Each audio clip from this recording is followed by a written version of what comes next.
Welcome back to the channel, everybody. It is Secret Santa 2025. And I'm really late this year, as most of you know, based on the previous videos. It's up to my eyeballs on a Subaru Forester repair. Well, that's in the rearview mirror now, and it's time to concentrate on Secret Santa. So let's get the shop in order and get started. I went through my entire hoard of scrap, and believe it or not, I could not find the proper material to do this project. So, very uncharacteristic-like of me, I purchased all new stuff, which flies in the face of the whole premise concept of this channel, making everything from scrap.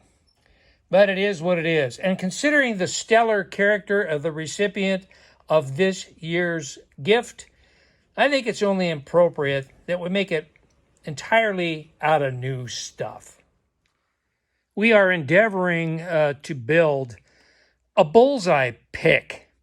Those of you that are familiar with body and fender, automotive body and fender work, you're familiar with what a Bullseye pick is. This particular project was inspired by Jerry Kirkpatrick, legendary metal craftsman. Back in the day, Jerry built Cobras for Carroll Shelby. That's the pedigree of this guy. And a lot of his tooling in his shop is stuff he has created and made himself. In fact, I've featured in the past on this channel a couple of the tools that Jerry has built that he uses on a regular basis. Well, today's project is once again inspired by Jerry Kirkpatrick, so he gets all the credit. In fact, I'm going to leave a link in the description to Jerry's playlist. He did a 3-part playlist on his channel building this particular Bullseye pick, and he really went into a lot of detail. This is going to be more of an overview of just building the thing. If you want the specific details, you can go check out Jerry's playlist and look how he created this thing, where he got the idea, and how he put it together. Jerry was also good friends and collaborators with the late Gene Winfield and Ron Covell, both legendary guys in their own right as far as automotive sheet metal is concerned. So, let's get after this. This is a 1/4 inch thick by 1 inch wide steel flat bar. I'm going to cut 2 lengths 10 inches long just for rough stock. They're going to be cut to length later on, but for now I just want them 10 inches long. They'll be a little longer than what's needed. One of them is going to remain 1 inch wide. The second one I'm going to trim down to 3/4 inches wide.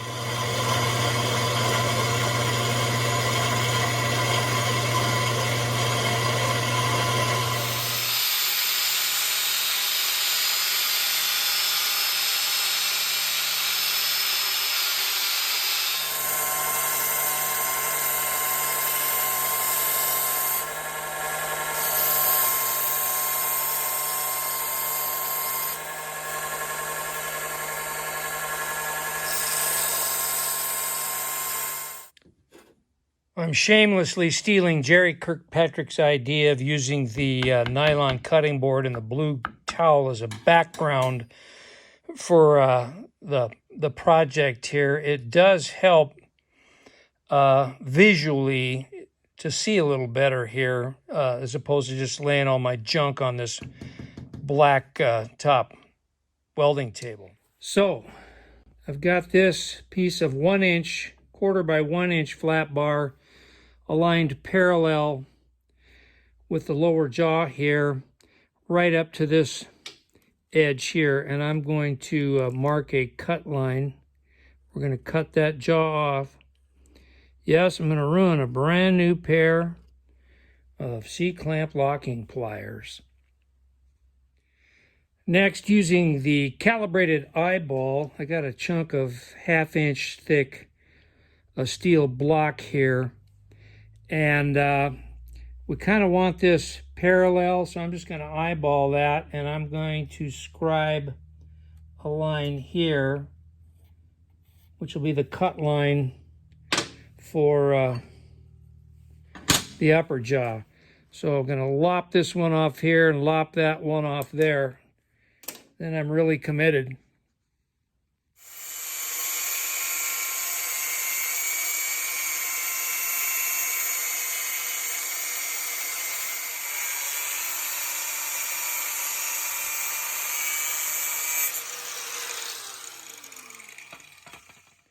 I've got another piece of a 1/4 inch by 1 inch. It's 3 inches long, and I'm going to lay out a scallop here.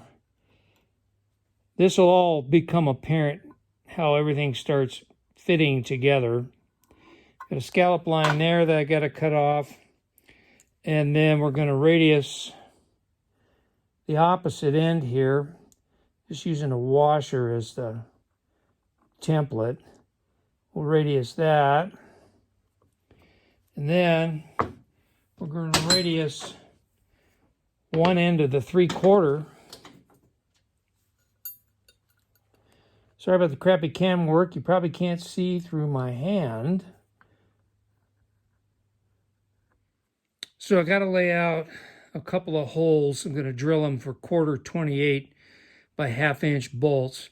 So again, stealing from Jerry Kirkpatrick, I've got both of these pieces that we just laid the radiuses out on, butted up against a steel block here. The radius ends are right against the block. The first hole is going to be a 1/4 inch in, so I'm just taking a piece of this 1/4 inch thick flat bar, and I'm going to scribe a line there.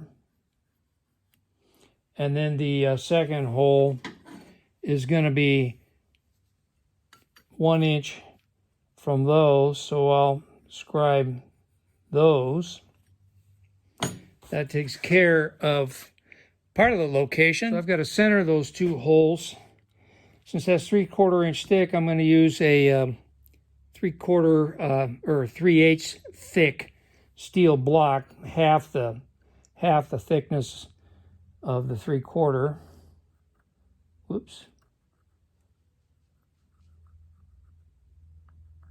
Lay that out there, and then for the 1 inch wide piece, I'm going to use a 1/2 inch thick block and do the same thing for that. And I'll center punch and drill. One's going to be tap size, the other one's going to be clearance size. This is another Jerry Kirkpatrick inspired tool that I've made on this channel previously.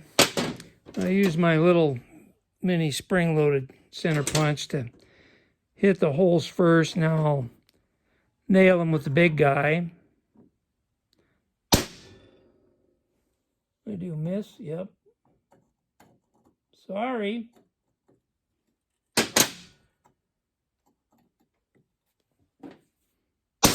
Here we go.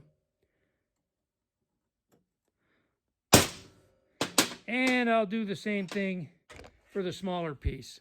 Okay, I'm going to go cut the scallop and the radiuses and drill and tap the holes off camera and then bring you back.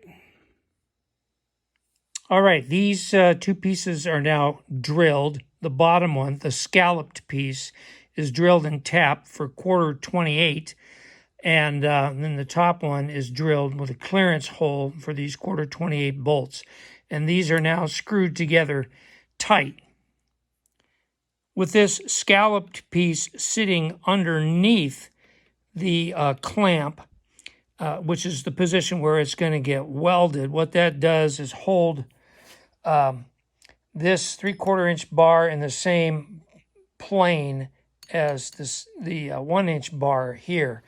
So it'll wind up looking, if you look down the end of a regular pair of C-clamp locking pliers, those bars are in alignment.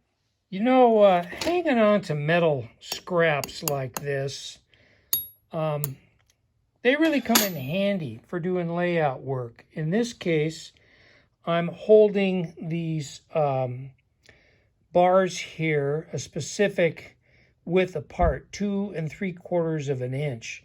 And they're holding them perfectly in place because nothing's attached here yet. That's all going to get welded. But what I wanted to do was I wanted to make this lower bar here 7 inches long from the edge of the clamp out here. And then I can take my square, line it up on that, and then draw a cut line on the 3/4 inch bar up above. And then they'll both be the same length. And then what I'll do is just tack weld these ends just to hold them. And then we're going to start talking about what's happening out here on the ends of these bars. All right, I've got the line scribed here on the 3/4 inch bar with the square in place. And then I'll go ahead and cut these off camera. And then we're going to talk about the next phase. No scrap hoard is complete without a giant bin full of ancient old nuts and bolts and washers and things like that. Many of these are worn out. And some would say, well, why don't you throw them away? Well, because I can cut off threads and make dowel pins, all kinds of stuff out of this old rusty junk. So, yeah, I never throw anything away. All right, all the weld joints are cleaned and beveled. And what we're going to do here now, you see I've got these nuts laid out roughly here on the ends of the bars. And what I'm going to do is, these are half 20 bolts, half 20 nuts. I'm going to screw the nuts onto the bolts, tack the nuts together, and then we'll align them onto the ends of the bars and tack weld them there. And then we will tack weld the bars to the clamp.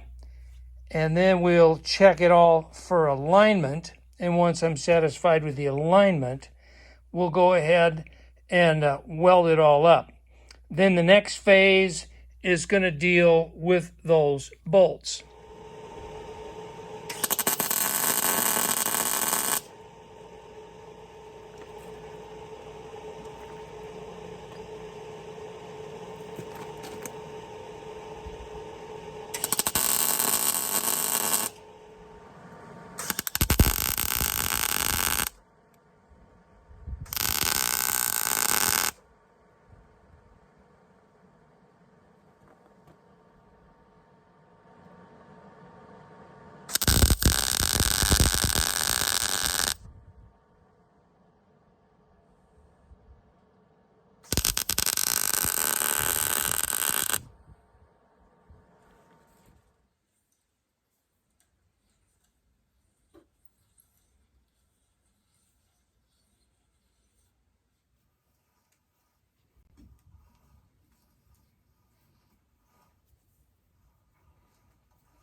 This second bolt, I've got to cut the head off of it, and then I'm going to chuck it in the lathe.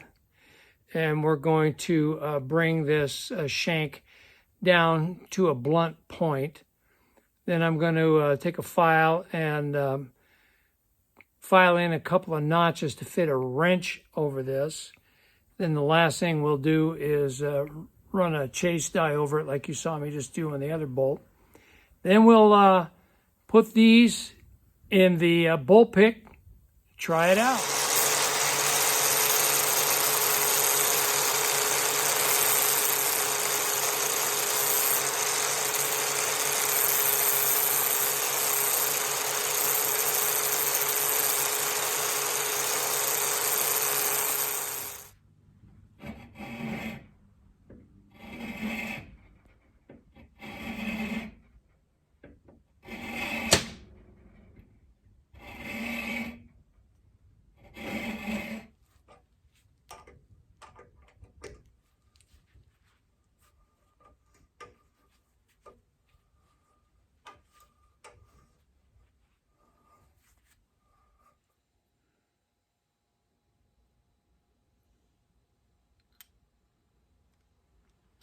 That's going to work just fine.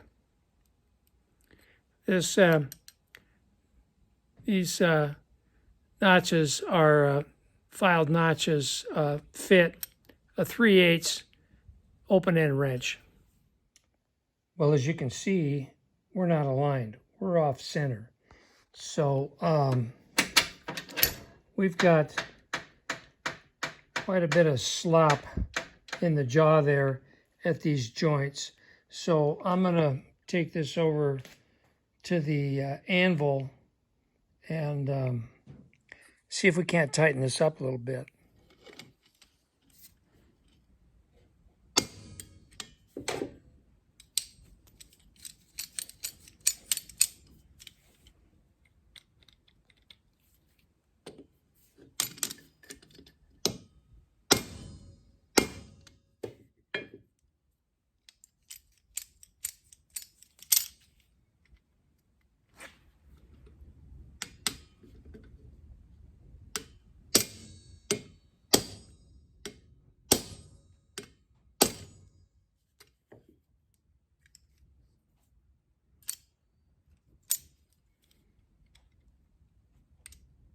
Getting closer.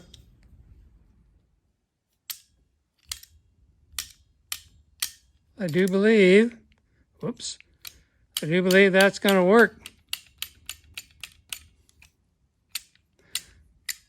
Let's go try it out on something. Well, we got a pretty good dent right here. I don't know if you can see it or not. It's kind of bleached out. Yeah, there you go. On this sorry old Ford 8N. Let's see if we can bang on that a little bit. Sorry about the wind.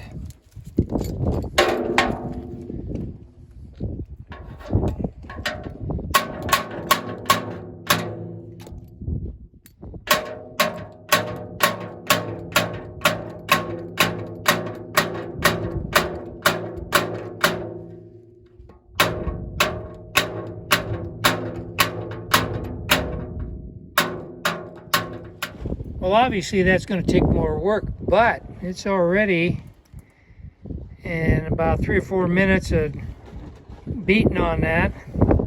It's already taken about 1/3 of that dent out. So yeah, I think we got a winner here. Well, there you have it, the Jerry Kirkpatrick Bullseye pick. I'm really happy with the way that turned out, and it is quite functional. So my 2025 Secret Santa is now in the books. Tomorrow's Monday, December 1st, so this is going down to the post office, and I'm mailing it off. I really like these kinds of projects, making tools out of, different materials not normally associated with, the tool you're making. And it's a lot of fun, and gets the old creative juices flowing. I really hope the recipient of this Bullseye pick is going to enjoy it. He's a motorhead, and he knows about car building. He knows about body work. So, yeah, I really hope that he gets a lot of good use out of this thing. Well, I want to thank everybody for watching. With the exception of the Whetstone traffic report coming up in a couple of days, this is my last video for 2025, except, well, I might put out another short or two, but as far as, videos, this is going to be it. I've got a lot of catching up to do around the old homestead here, and I'm right in the middle of swamping the shop and reorganizing, and I'm actually getting rid of stuff, which is unheard of for me, but there's just stuff that accumulates. I know I'll never use, and it's just at the time I got them, or given to me, oh, hey, this is great, and then I trip over it. So that's what I'm up to. So I want to just say Merry Christmas and a Happy New Year to all of you out there. I hope your holiday season is a real blessed one. For those of you that are of the Jewish faith, I hope your Hanukkah coming up is going to be a real blessed event for you. For those of you that celebrate no religious observances, well, hey, the winter solstice is coming up, so there you go. Thanks for watching, everybody. I'll see you real soon on the next one, 2026. Man, bye for now.